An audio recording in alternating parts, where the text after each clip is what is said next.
mokytojas sukuria savo atšaką. Ir tu randi tą atšaką. Ir tie, kas tave nori apriboti kažkokią organizaciją, tai iš vis neturi supratimo, kas yra dvasinis kelias iš gyvenimas į gyvenimą.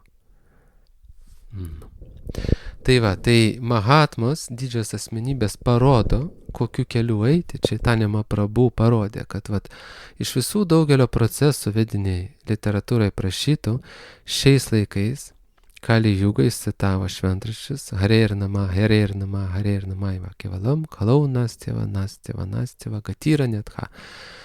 Nėr kito kelio, nėr kito kelio, nėr kito kelio, jo yra tik tai švento vardo kartojimas. Jeigu nori tobulėti Kali Jugai, kartok šventą Dievo vardą. Viskas.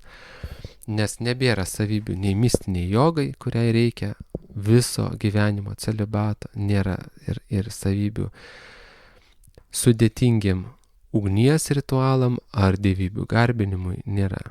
Buvau paskaitą įrašęs, kokių kvalifikacijų reikia va šitiem praeities keliams.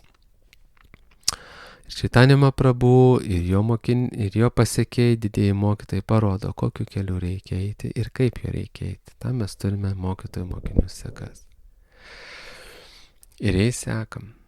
Nes jeigu tu viens pradėsi skaityti vedinę literatūrą, tiesiog nesuprasi, ką čia reikia daryti. Ar čia Durgą garbint, ar Šivą garbint, ar Bramą garbint, ar Višnų garbint, ar Krišną garbint, apie Radaranį iš vis mažai ką rasi, tu pasiklysi tam miške.